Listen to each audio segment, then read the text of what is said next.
All right, then, guys. So, welcome to episode 2 of the Winning Edge podcast. I'm Rick, and this is John. And last time was all about me. Now we're going to talk about yourself, Mr. Bond. Yeah. We're gonna go as far back as you want to go. Okay, now. We've already How long have touched you on. got? Yeah, exactly. But we've touched on the fact that we met in LA Fitness, and we'll Yeah. get to that.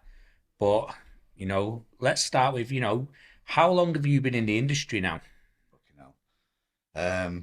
I think about 30 years. So I'm 49 this year. So I remember getting my first job in a gym when I was 20. So I was 20 years old when I first started gym. So yeah, 29, going on 30 years. And obviously I know, but for people listening, where was that? Where So were you raised, etc.? so we have to go there. Yeah, we've We got have to to. bring up Blackpool. We've Bring got up to Blackpool. go through the whole journey, the I whole spent, time. I spent the last 20 years telling everyone I'm from Manchester because it's just easier. I've been traveling the world. You mentioned Blackpool to people, I'm like, what the fuck is that? I'm like, okay, it's just a shitty little town by the sea. People are like, oh, it must be nice by the sea. Like, no, fucking idea. So no, I grew up in Blackpool, and like, I didn't get straight into the fitness industry. I mean, back in the day, I guess I didn't even think fitness was a job. I didn't think you could work in fitness. Like the kind of gyms I went in were old school one-man band bodybuilders. Usually the gym was a front for something else because it's I didn't expect to say certainly that. Go on. didn't. Well, I'm just going back to Yeah. how I started, right? Yeah. Because certainly paying £3 a fucking session wasn't making the kind of money that these guys for the cars in the car parks and shit. So it is what it is. That's how things were, and they were good gyms, and I looked up to some of those guys and running the gyms and looking at their life and being like, fuck, that's fucking easy life. Sat there reading your magazines and taking a few quid off people, having a workout, and you know. But to me, that just didn't look like something that was attainable. Like these guys had built their own gyms, and as a kid at 18, 19, that wasn't really what I thought was possible. So I had a few other jobs when I left school. I left school as a mechanic initially. I didn't like that. I realised that being a mechanic doesn't pull chicks. I was like, be having oily fucking hands and swarfiga smell was like probably not going to cut it in the nightclubs. So I did that, and then I realised that kind of wasn't for me. And then I did a few other things. I remember working in a factory, driving a forklift truck around for a year or so on nights, which was actually good money, but I fucking hated it. Like I just, there was times I just didn't want to go to work. Like I just, I'm sat there like. I was 19 and I'm like, fucking hell, I've got to go to work at 9 o'clock at night and work through the night. And then, and a few things fucking happened in my life. And I got sick, unfortunately. I had cancer when I was 19. And that was really where I had to kind of try and change my life around a little bit. I did. After that, I went off the rails a little bit. I didn't really know how to handle what had happened. So I got in a lot of trouble. I was hanging out with a lot of the wrong kind of people. And there became a point where, there was a point where I could have gone to prison. And that was kind of my wake up call. And I remember it was my mum, of all fucking people. I remember being sat on the stairs for some reason at my mum's. And I didn't want to go to work.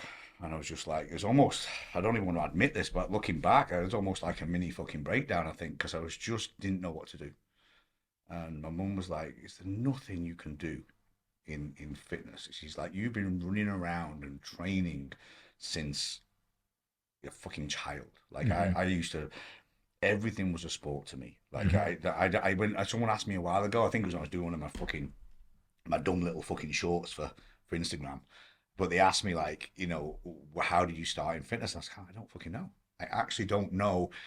Apart from the start of my career, if someone says when and how did you start training, I'm like, I don't know. I remember playing football as a kid, like you. That was like the first sport. Wasn't very good at it. I was a goalkeeper, so clearly wasn't very good. If you become a goalkeeper, you were shit. You get put in net. You get put in net when you're yeah, shit, and yeah, then you either become a good goalkeeper or you don't. Yeah. I was always pissed, but then I was always the only one with the football at school, so everyone followed me around. Okay. Everyone had to wait for me so we could start playing football at lunch. So that made me popular, which was pretty cool. So football, and then I remember like there was like what they call them, like obstacle courses. I'd go and run around those and do dips and push-ups and Yeah, like shit the on my assault own. courses kind of Yeah, I'd things. make stuff up in the back garden. Like I turned everything into a sport. I mean, I remember when I got into BMXing, I made like a little BMX track in the fucking garden. It's where the first time I broke my nose because I did doing something and I fell into a fucking tree. Because garden's not really the best place to make a BMX track, but you know, my mum wasn't too Good happy. effort though. But yeah, it was like, we had a beautiful garden. Next thing, it's a fucking BMX track with ramps and shit. She's like, "What the fuck have you done?" Like, it's my track. What do you think? So I just and even training, like I remember having got some little dumbbells. I remember fucking bull worker things. You remember those? I'd sit in the Shit, fucking remember them? garage, do like 50 of those and 20 push-ups. You know, I used to fucking do plyometrics, jumping on and off the wall, and I made shit up. Yeah. Really. Yeah. I look back at some of that stuff and I'm like, fuck, I was doing You're pre-exhaust. doing all right there, I didn't yeah. even know what Yeah. pre-exhaust was. I was Yeah. just trying to put things together to get myself tired. For me, training and exercise and running around like a fucking idiot was just, I don't know, I must had a lot of fucking energy to get rid of, which is surprising now because I need at least 3 naps to get through a fucking day nowadays. So, you know, it's kind of, you know, but that, so that's how that all came about. And then, like I said, it was really my mum sat there and went, "Is there nothing in fitness?" And I was like, "I really don't know." But it was just at that time when a few health clubs were starting to open up around town, and I was like, and so they were becoming jobs for fitness instructors.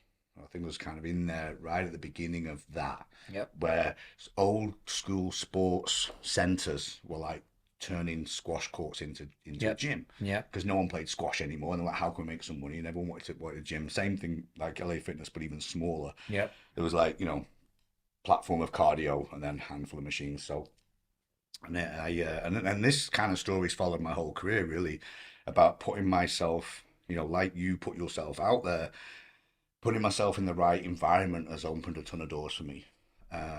So it was my mum that got the daily fucking paper out, and there was this fitness instructor course, YMCA fitness Wow. instructor course. Exactly the same one I did. Yeah, and it was fucking pretty good, like 16 days, Yeah. like on site.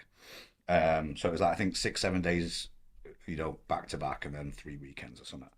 And it was at Thornton Sports Centre.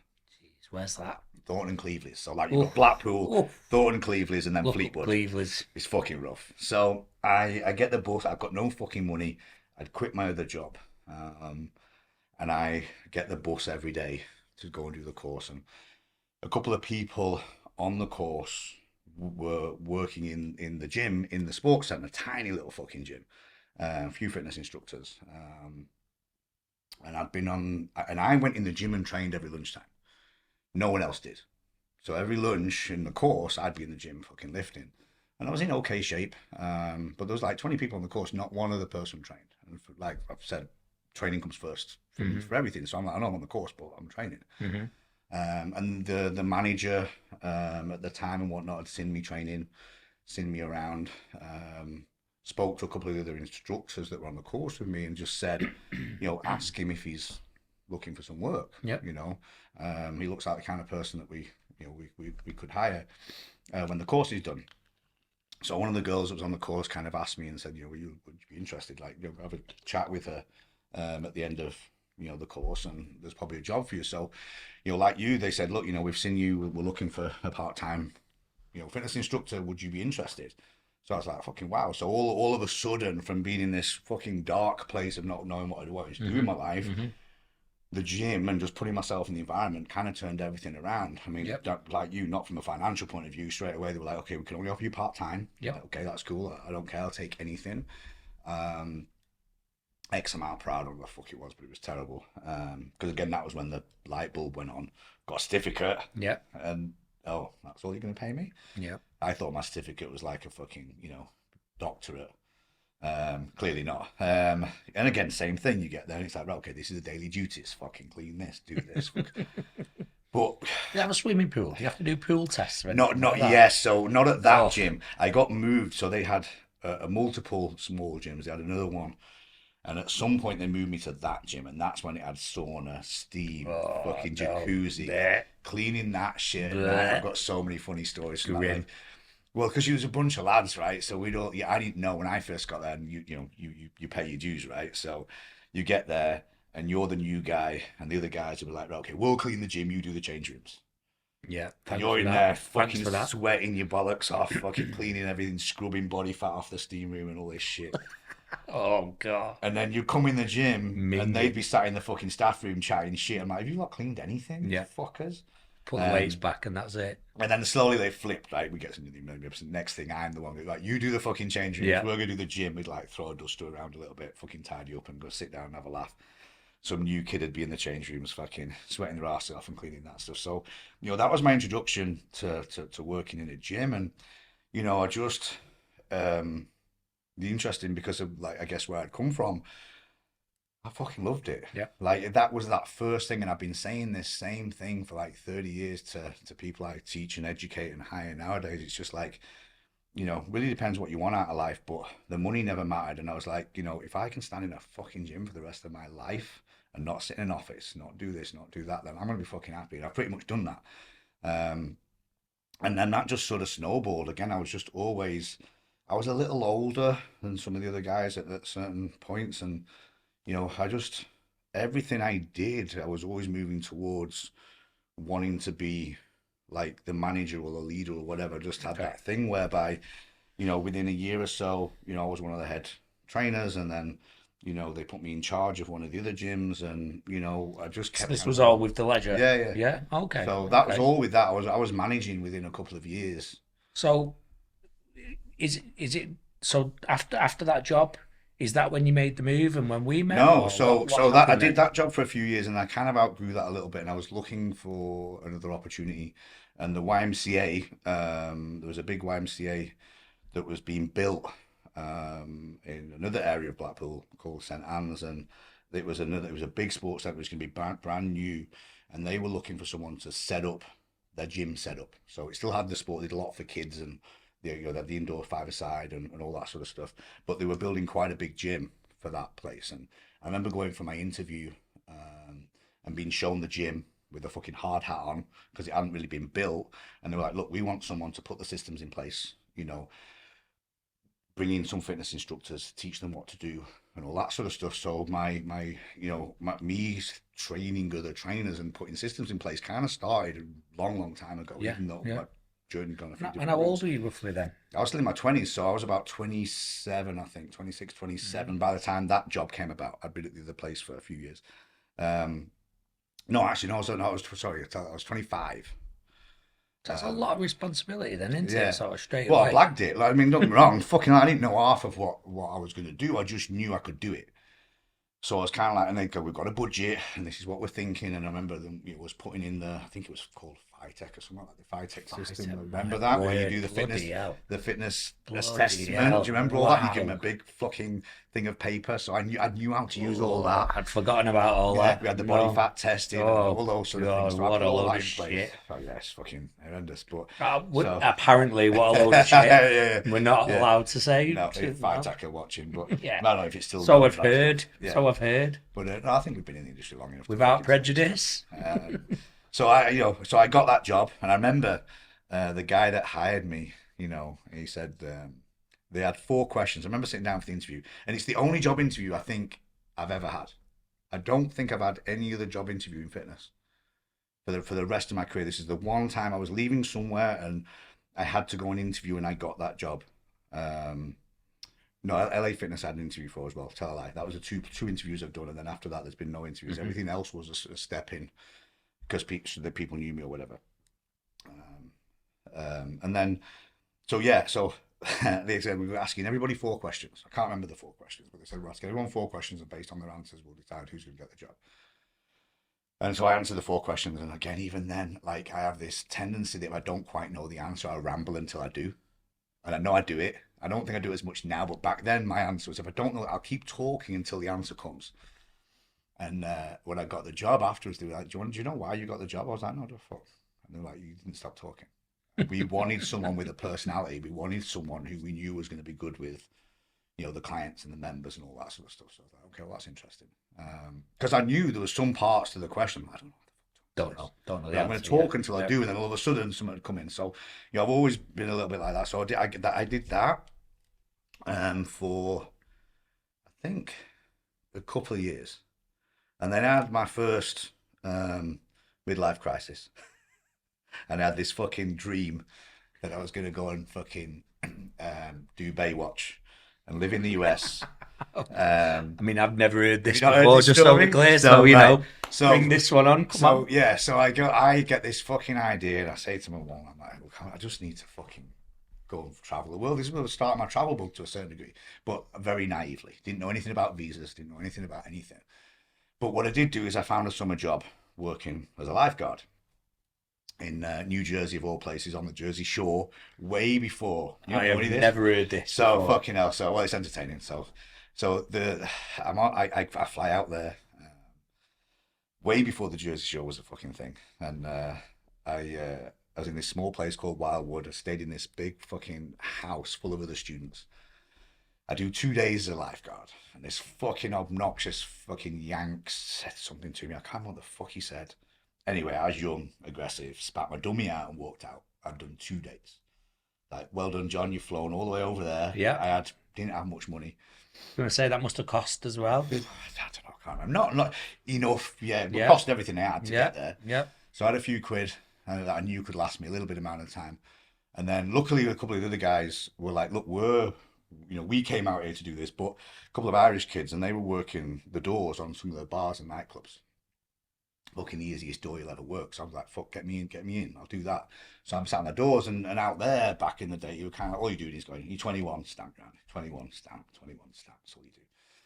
Till 2 o'clock, nightclub shuts, a few drinks, fucking go home. So I did that to make a little bit of money, but I was slowly also running out of money. Because at the time I was kind of each weekend because New Jersey, I could go to New York, I could go to Philadelphia, and do fucking Rocky Steps and all that shit. Yeah. And I was having a fucking great time, but I was slowly running out of money. And this is back in the day, no mobile phones. Mm-hmm. I'm training every day. I was in fucking great shape at the time. But then I'm starting to run out of money. I remember vividly my last couple of weeks. I was literally doing Rocky. I was putting eggs in a fucking glass, mixing it with milk, just fucking downing it, rice. It's all I fucking ate. I had nothing left because my ego didn't want to go home. Right. But I knew I'd only been there 8 weeks. Like, it felt like a lifetime because I was a kid. I knew I was going to have to go home, and I was like, fuck, I'm going to go and eat humble pie. I told everyone I'm fucking off to the States and I'm going to go and make it, and it's not going to happen. So, talk about fucking failures. So I start ringing my mate on a payphone. Like, this is back in the day. I'm in the States. I had to put fucking reversing put charges money in and it. all that. Like, Yeah. I'm like, mate, what you up to? And he's like, look, I'm like, look, it looks like I'm coming back. He's like, well, let us know because I get your job. So he worked in a five-a-side football centre. So I get back, I go and interview quickly, and they're like, yeah, come in, we need someone to. I was getting a little gym upstairs, five-a-side centre downstairs. Me and him ended up running the five-a-side centre. It was a fucking shit show. So funny. So that's probably the funniest job I've ever had. Me and him used to sit. I mean, again, probably no names. Probably best to leave that one alone. But I am going to start calling you like, Hasselhoff now as well. Oh, absolutely. Because I never knew this. No, but it anyway, did fucking work. But keep so going. anyway, that was my last job before coming to Manchester. So I worked at the five-a-side football centre, and again, they hired me to put the systems in place for their little gym upstairs. Teach the trainers how to do inductions and look after clients and all that sort of stuff. But half the time, to be honest, it was just me and my mates on the desk fucking having a laugh. We went out nearly every fucking night. It was insane. But there's a common theme that already you were showing leadership skills, management skills, you were running teams, and then... Yeah, I mean, for all my chasing other things and doing like that, I already had that. Every single time they put me in something, it was always to set something up. I got, experience in that quite young. So when I did the move to Manchester, again, it was a similar thing. I was kind of, don't want to talk bad of Blackpool, but it doesn't take long to outgrow Blackpool. And I knew fitness was my thing, so it's kind of like, what's next? And I can't remember who it was, but someone suggested, is would Manchester. I think I was thinking London, and someone said, well, is Manchester not a good option? I mean, it's a bit closer. It's a starting point. And the same thing, I remember back in the day, it was newspaper. Looking through the jobs section, I think because you could get the Manchester Evening News in Blackpool, right? Okay. So I started getting the Manchester Evening News and looking at the job section. And the job for LA Fitness came up, and it was just, again, fitness instructor. Yep. And again, I've done this a little bit, and I've told this to other trainers. I'm like, just take. It's a lesson there, isn't it? It's a lesson for everybody listening. Get in the fucking door. Get your foot in the door. I've been managing all sorts of stuff and teams, but I was like, look, I want to move to Manchester. That's going to be new. I just need a fucking job. So I went, interviewed, And ironically, the girl that interviewed me, Sally, I think she was called, she was only there for a few weeks and left. So I go in the doors, humble pie, fitness instructor. I don't fucking care. I'm living in Manchester, got a shitty flat in Fallowfield. Fucking Where you moved to? yeah, so I moved to Fallowfield. Wow. Fucking barbed wire on the fucking From fence. New York to Fallowfield. Yeah, it's love fucking it. mental. So I'm sat there, look Not like there's anything wrong with Fallowfield. no, but there but we I go. sit there, fucking New Coronation Jersey. Street. I was like, fucking hell. So, but I was cool. I was like, this is fucking great. Got a job. I'm in Manchester. And then she quit like literally 2-3 weeks after I started. And obviously they'd seen my CV, they'd seen what I'd done. And Andy Brown at the time pulls me in the office and he's Andy like, Brown. Remember Andy him? Brown was cool, yeah. So Yeah, sound, you yeah. know, he sat me in the office and said, look, she's leaving. You know, we could look to hire, but you know, you have all the skills to manage the team. Do you want to take that role? And I was like, fucking absolutely. So literally 3 weeks within being there, I was You managing wouldn't have it. took a punt to be a fitness instructor, essentially never have probably a got that step job. back, let's say. Yeah, Essentially a step back. yeah. You got in, you were there 3 weeks, before you know it, Yeah. you were in the gym. Yeah. So, you know, and this has happened a lot in my career of like just getting myself in the right environment. I say this to a lot of people and people go, how did you get to here? How did you get here? I'm like, if you want to do anything, you've got to put yourself in the environment. And that doesn't always mean getting the dream job you want from day one. It just means, okay, if you want to work around those kind of people, go and work around those kind of people in any fucking capacity they'll give you and then work your way up. And that's how I've always done everything. Such a lesson for everybody. So that was LA Fitness. Yeah. That was the start. And then that's how I met you guys. Yeah. So our paths crossed. You're in LA Fitness. You're running the gym. Yeah. Yeah. You then, I mean, you did that for a decent amount of time, and then the opportunity comes, like myself, to go self-employed. Yeah. And Well, that was more of a choice. I at the time I was still adamant on, you know, becoming ops manager, general manager. You know, Right, okay. I thought that was still my path. Really, I like Yep. management, but again, you know, it was watching you guys have the freedom to do what you want. I remember, Leo, you'd come in, you'd do a few fucking prep coffees on the side. tea.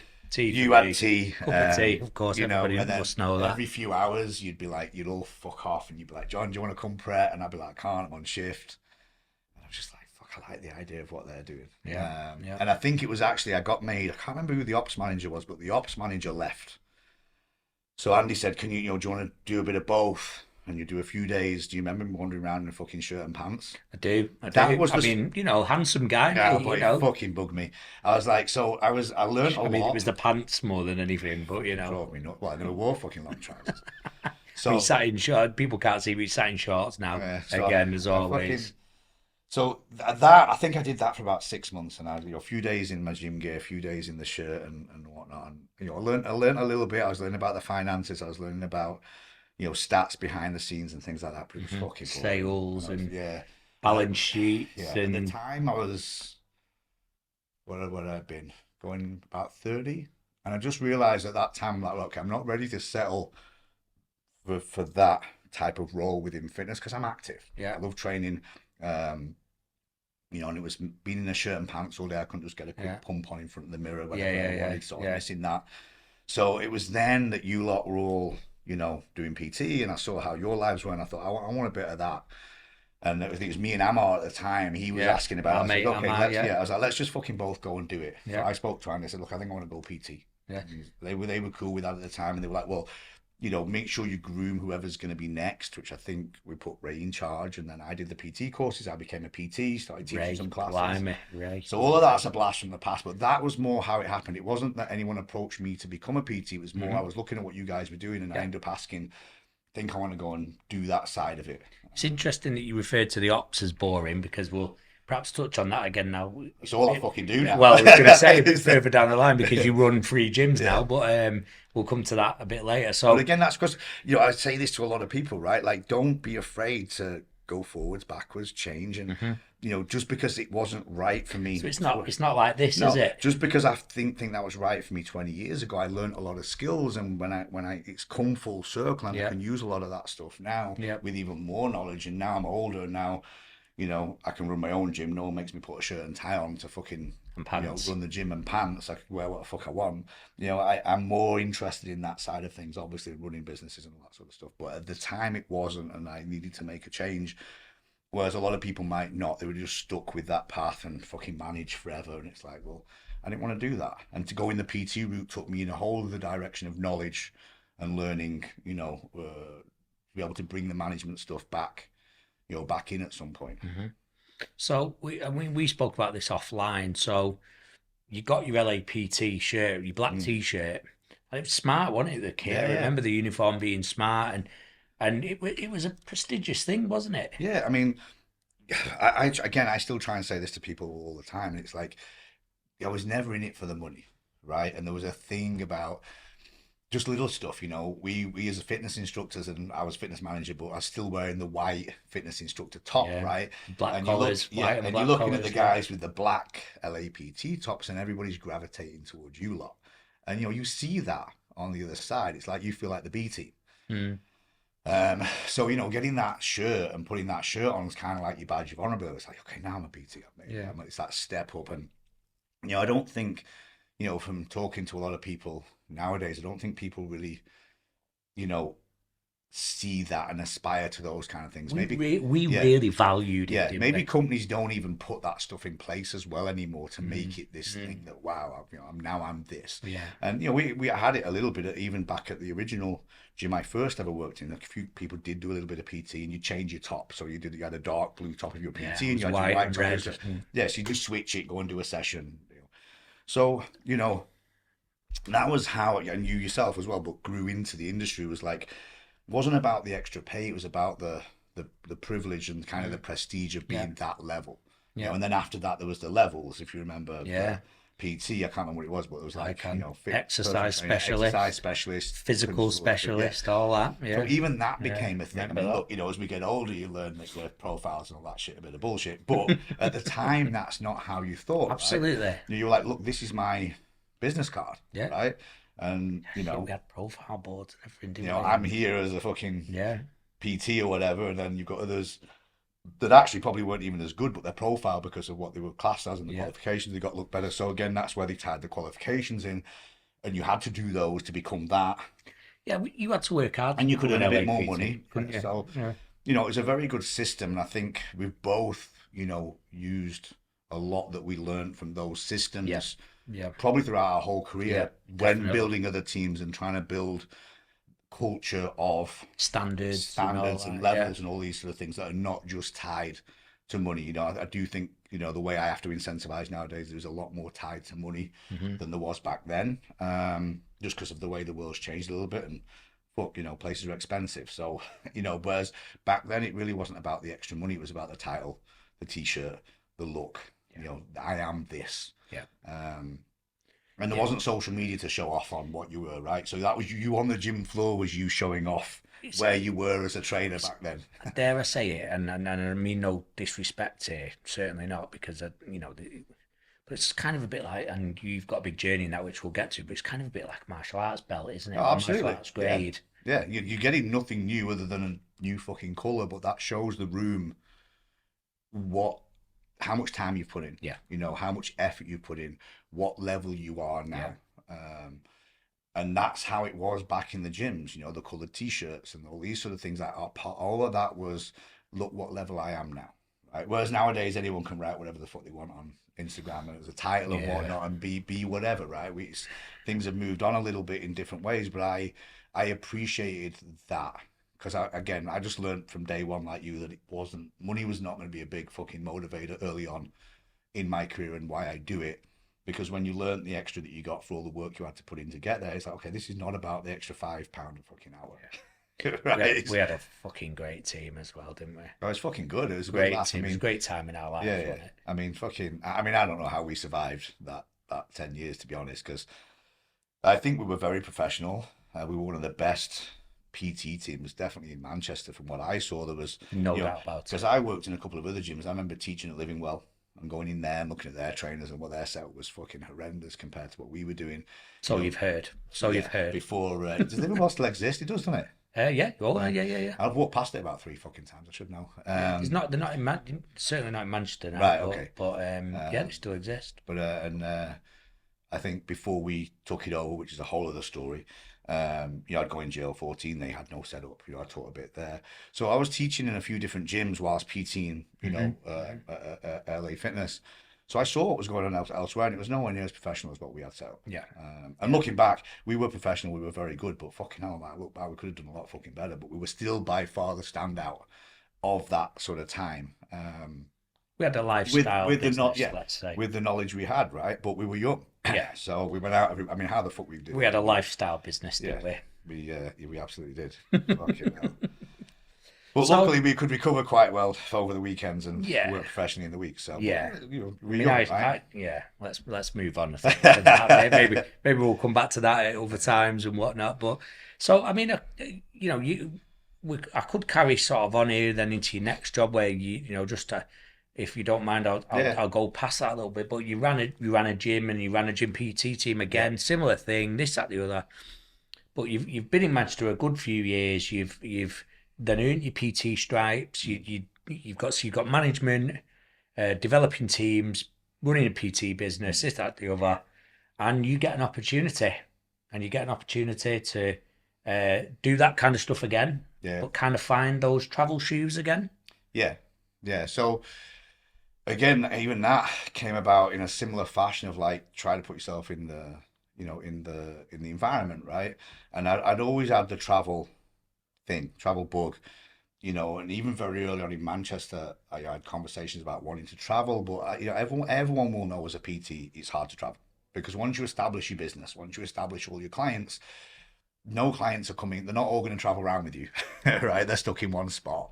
And the only way, and then obviously you can only go and live in certain countries, you know, visas, all these other things, where you're going to go. You know, I remember looking into Dubai at one point and, you know, they were offering me like a 2-year, everything was on a 2-year basis and you couldn't really get out of that. And at the time I was like, well, I don't know if I'm going to like it. And this was when Dubai was emerging. So it's not as Dubai is now. Right.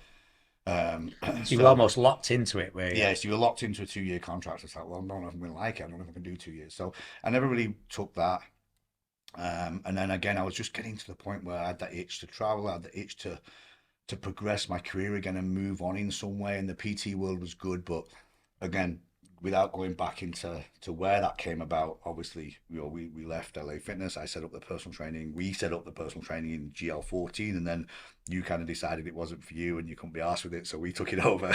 And we ran with it for a little while, and then Bannatynes took that over.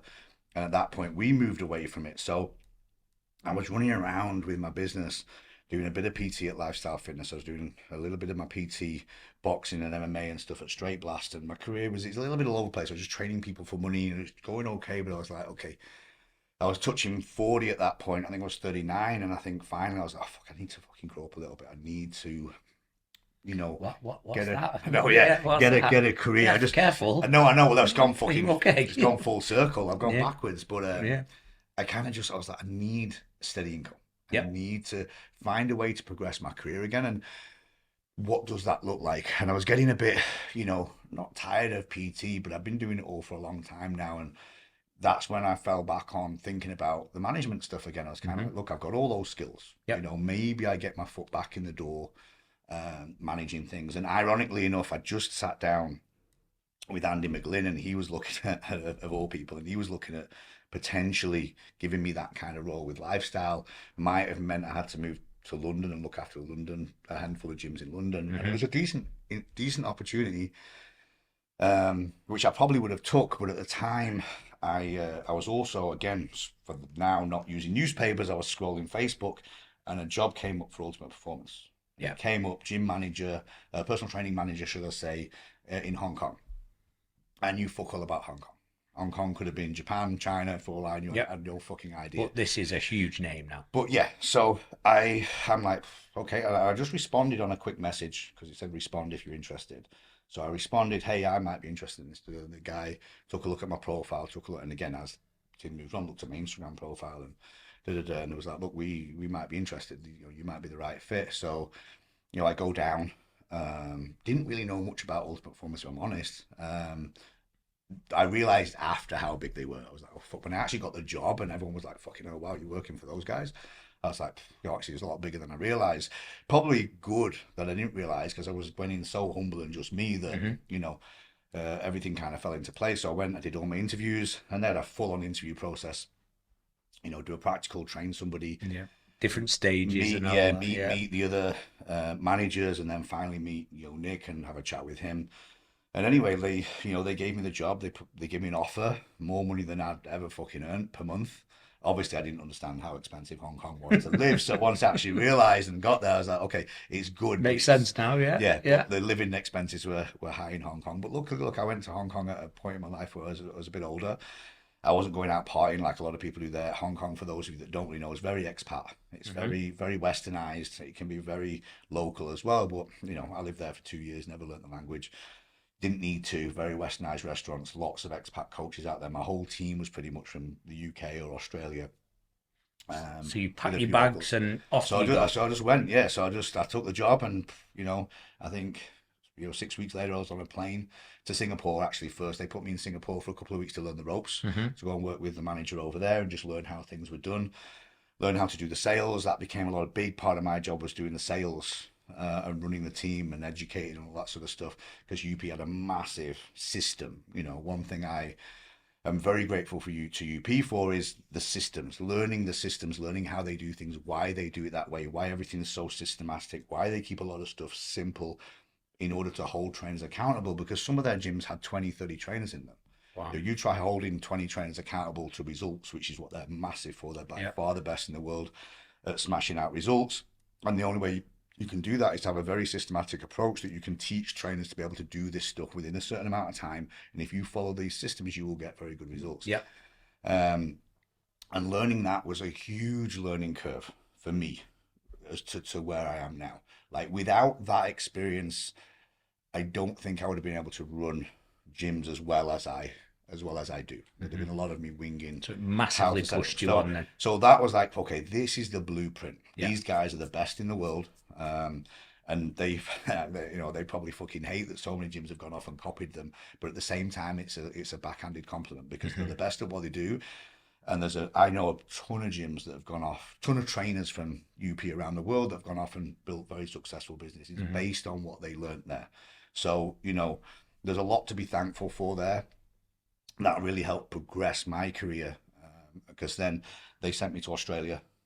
So part of the thing was like, you do a good job in Hong Kong. Part of the draw was, we're a global company. We have gyms all around the world. This could take you X, Y, and Z. And that was a massive part of me wanting to go. So where do you go to in Australia? So I went to Sydney in Australia. So the UP bought out another gym, and they wanted to set that up, and they wanted to send someone out there to help So set it that comes up. back again, doesn't it? Yeah. So Yeah. I go, I jump on a plane, and I actually went there on holiday. I knew it was all coming up, but again, one of the other business partners within UP who looked after a lot of the Asian side of things, I was like, do you need me there or not? Well, like, have you got they sent me again. They make things hard work there in a good way. Like, they weren't sure I was ready to go and really head up another gym, a new gym, even though I've been managing Hong Kong for 2 years. So they sent me to London. I had to go through a process to prove that I knew UP's systems in and out, because now I'd be setting them up from scratch, not just taking over from somebody else. Anyway, it's a bit grey as to whether they're going to give it me or not. I have a couple more conversations about it. I'm like, fuck, am I going to get it or not? So anyway, I booked a holiday to Sydney, as it turned out, for Christmas, because it's only an 8-hour flight from Hong Kong. I'd always wanted to go to Australia anyway, and I take my stuff, and I say to Joe, who it was, I was like, shall I stay there? Shall I just stay? And he's like, yeah, just stay. So I went on holiday, stayed, we opened the gym. I helped finish, get it over the line, building it. And while we're building it, I'm interviewing trainers across the road at the coffee shop. And how long were you there for? Just about nearly 2 years. What happened to all your stuff? Did you have to? I mean, this is a random question, right? But I didn't have a this lot. is how I. This is how I think. I lived in Hong Kong basically with max 2 suitcases. So Right. when I left the UK, I got rid of everything. Right. I left the UK with about 1,500 quid in my pocket. Went to Hong Kong with a suitcase. Right. Basically start my life from scratch. I mean, that takes some guts to do that. It takes some. I mean, it was one of the best decisions I ever made. But yeah, I mean, I got on that plane not having a clue what I was doing and what I was walking into. I knew nothing about Hong Kong till I got there. Didn't even know it was British kind of colonized from years ago until I got off the plane and I saw the road signs and the buses, and I'm like, fucking like London. It's like weird. So I learned a lot very quick. And it was just one of those, a bit of a leap of faith, potentially a bit of escapism from my current life. I saw an opportunity to start again.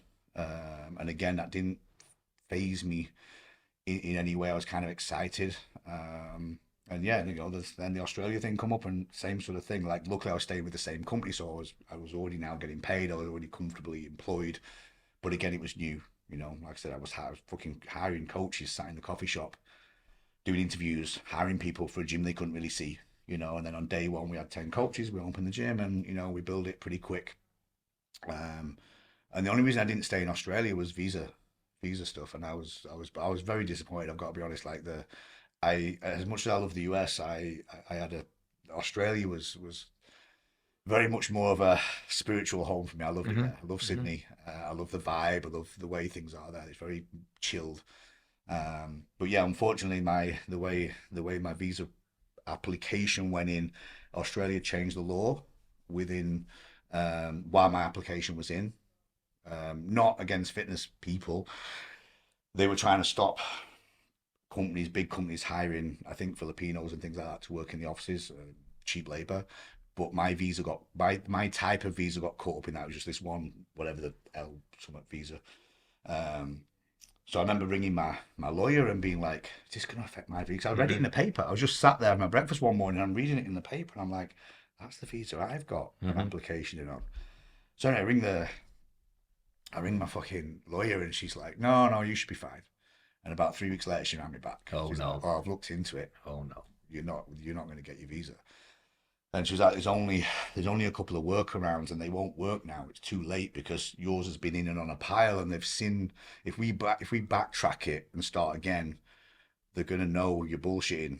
And the only way would have been to make up some, false sort of shares within the business to say that I had some ownership in it, which could have all been done with paperwork.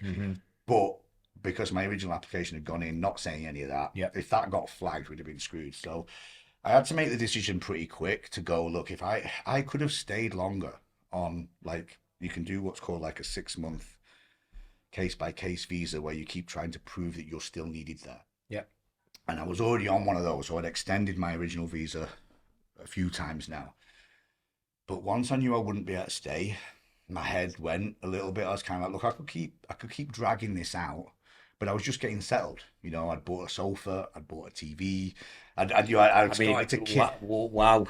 No, but I mean, you mentioned stuff earlier that knocked me head off a little bit, but now you bought a sofa. Yeah, no, yeah. Wow. No, which took me fucking ages to build from IKEA. But no, because we got this apartment, and we didn't have anything in it to start with, and because we weren't sure what was going on and how long we'd keep it, and in the end, me and this other person from UP went to run the gyms. I was manager, she was doing all the ops, and we shared this apartment initially, and then she moved out and got her own place, and I said, look, I'll keep this. And then I'm sat in, all I had was a mattress. So I was like, okay, well, time to start getting settled, because at first I didn't want to buy anything or do too much because I was waiting for my visa to come through, because then once I got my visa, I'm like, right, I can settle. The visa thing went on, and I realized I wasn't going to get it overnight, and this was going to be a process, but I slowly got more that it'll be fine, I'll get it. So then I start kitting the apartment out, I got to buy a car, and I'm starting to get all settled, and then bang, you can't stay. So I was a bit like, I could keep dragging this out 6 months at a time, or I can just say, look, just let's get someone in that can manage this properly and put me somewhere else, because it's really hard to stay somewhere you really like and enjoy living, knowing you can't ever live there. Yeah. So I'm one of them black and white. It sounds like the last day of your holiday. Yeah. So I was every day. So I just said, look, I could drag this out, but you're gonna have to get someone else in sooner or later. Let's just look for other options for me. So you've got to move. You've got to up sticks again. You've got to pack again. Yeah. What happens then? So and then take us to where we are now. So they put me in Singapore, and my role there, they already had a gym manager for Singapore, so they put me in there as like the head of education, doing a lot of education stuff. They had like 40 coaches in Singapore. Singapore's a great gym. Like, probably I would say, got to be the biggest personal training gym in the world. So they have 40 coaches in one gym. It's fucking insane. Wow. The amount of money that place makes is cranking sessions out day in, day out. Crazy. But I didn't really like Singapore as a place. If I was to compare it to Hong Kong, for some reason, I didn't think I liked Hong Kong that much. But I got to Singapore, and it's just not. There's just nothing there. And I'm not a massive social person. I didn't really need to do much, but it was just, there was no energy about the place. So I was there for a couple of months, and then while I was there, it was one of my old clients.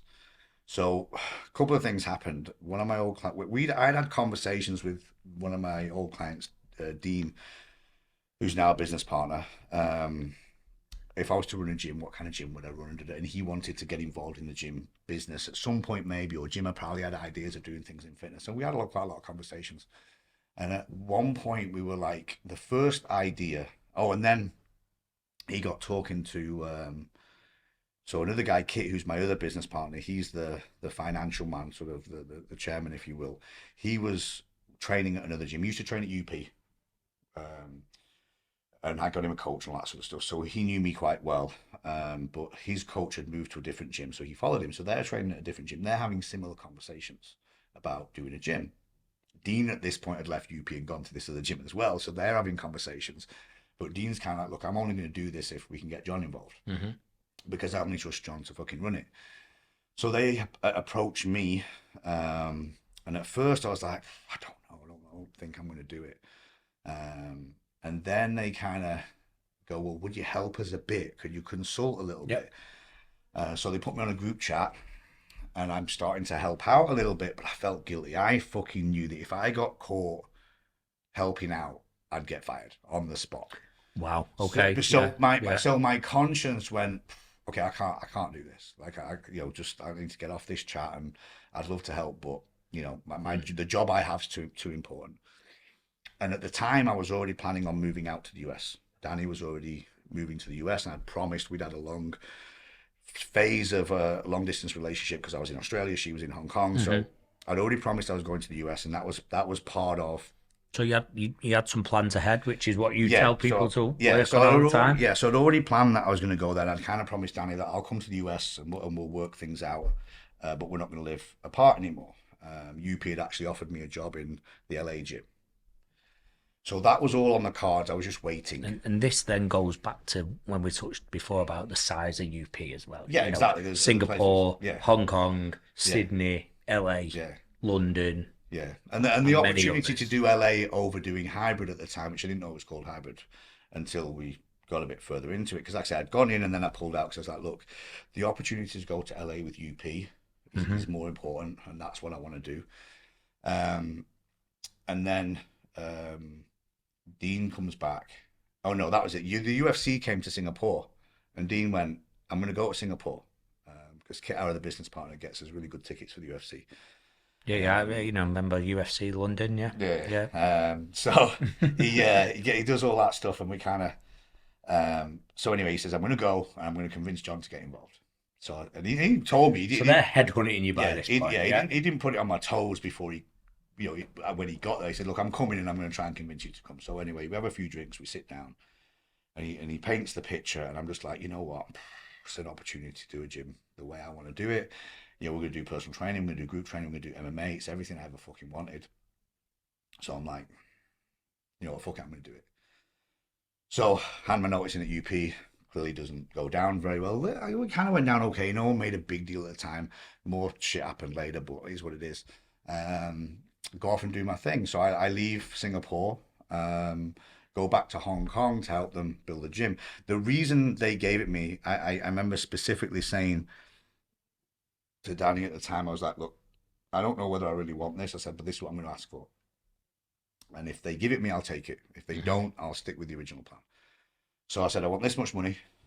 I said, I'll put this much in, but I want this many shares. And I don't want to be on site. I said, I'm moving to LA. So I said, I'll be there. There's that vision. Yeah. I'm like, if you want me involved that much, that you will hire me to consult and oversee from distance once I've got it set up, then I'll come. I'll get on board. But if you want me to be in Hong Kong permanently, then I'm not taking it. Mm-hmm. Because I'd made promises. I wanted to go to LA. I wanted to sample that anyway. And that was when the best of both worlds kind of came up, because I'm like, okay, fuck, if I can have my own business, build it over there, and then be free to travel back and forth. I said, look, I'll travel. I've got no problem traveling. I quite enjoy traveling. Yeah. I'll come to Hong Kong 1 week out of every month and spend 3 weeks in the US, which is what I started to do. So the first 6 months was all building the gym. I stayed there. I stayed put pretty much. Traveled to the US a couple of times here and there. But let me just jump in. But one of my favourite sayings is you get what you communicate. Yeah. It sounds to me like you were super clear with that.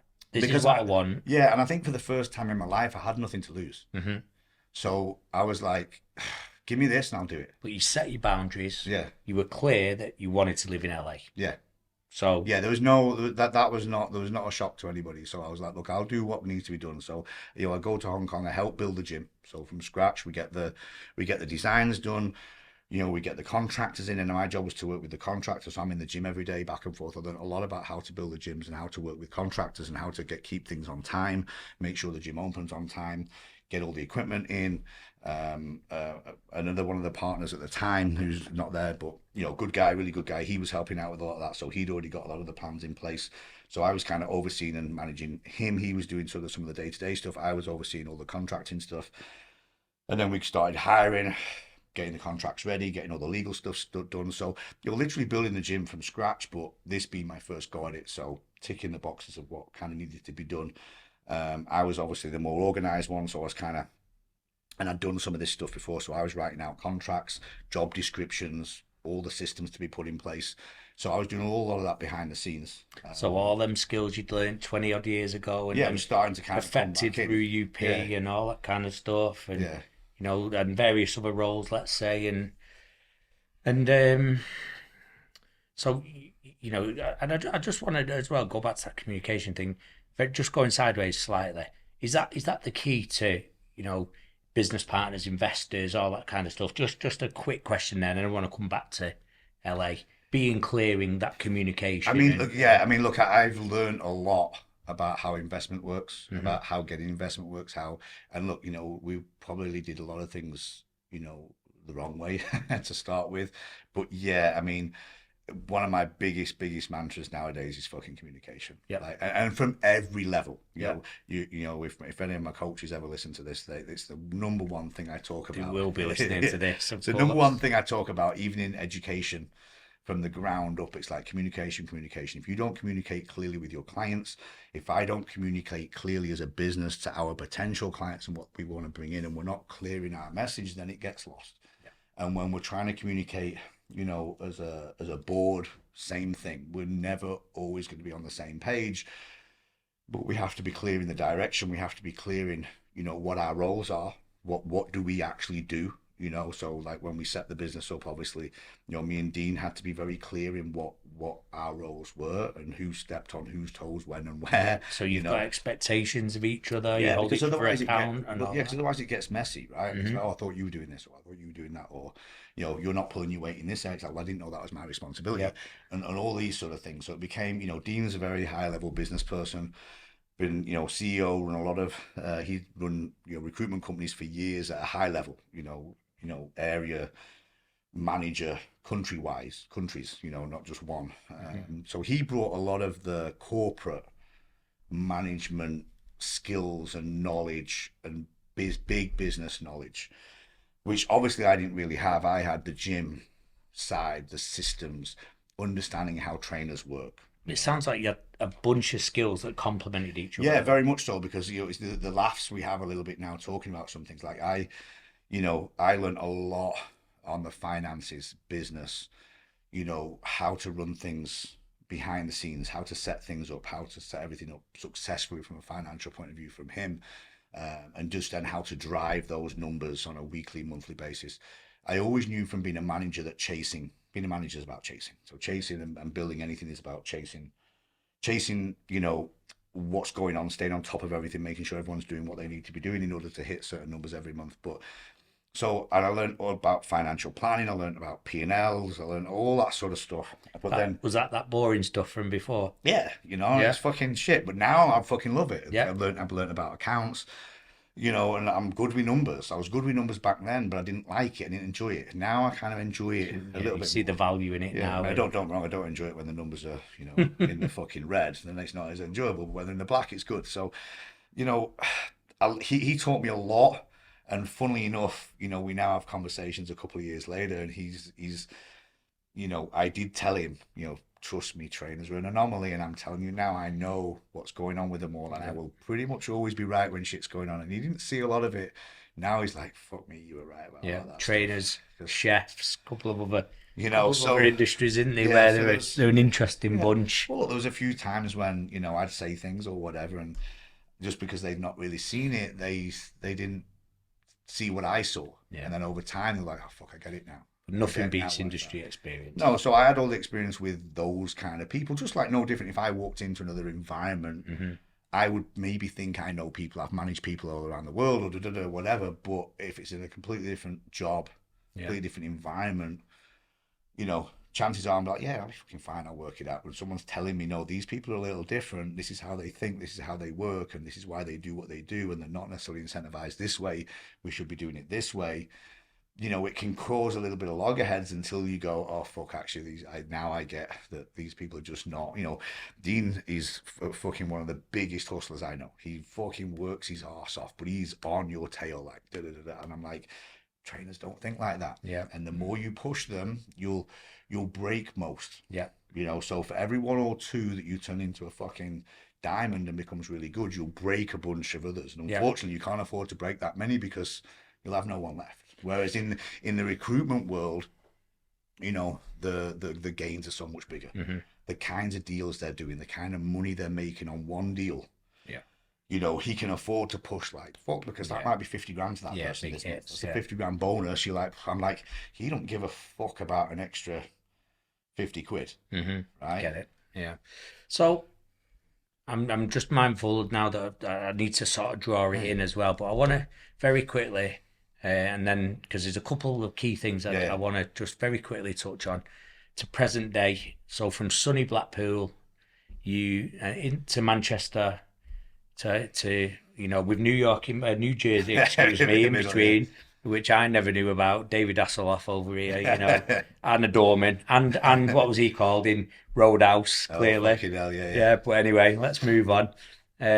So transferable skills, loads of travel, Hong Kong. Yeah. Sydney, Singapore. You've now got 2 gyms in Hong Kong. Yeah. You live in LA. Got a gym in LA. You're running 3 gyms. You're living in LA. 2 dogs. Yeah. Crazy.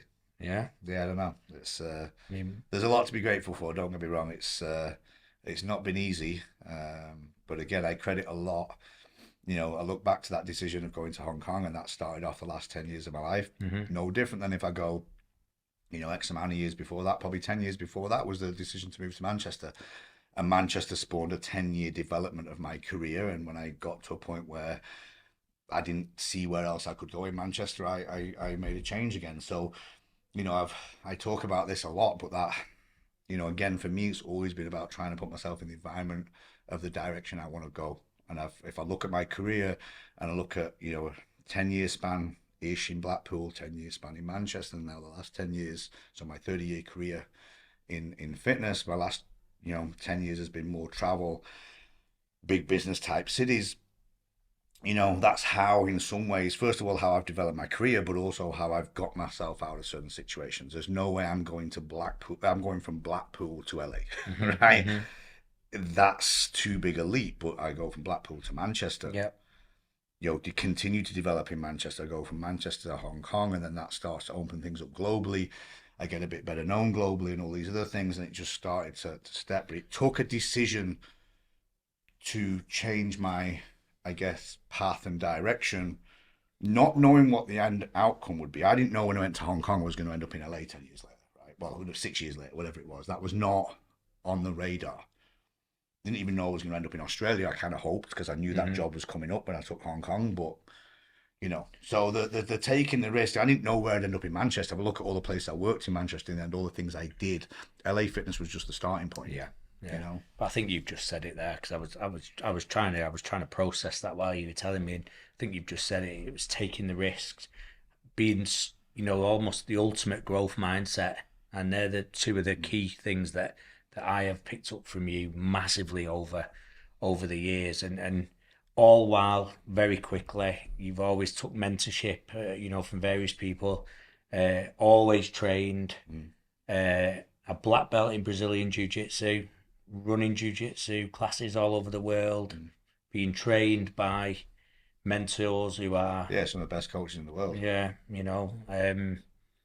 if you want to obviously mention them, of course, that is, your thing, because I know there's one who's deeply in your heart, isn't Yeah, there? yeah. I mean, look, that's always going to be there. But like I said, I've worked with a lot of good coaches. That world, and that's probably for another podcast now, the jiu-jitsu stuff. But that world has also massively helped in my growth. I've been doing jiu-jitsu for well over 15 years. So if I look at, the last, the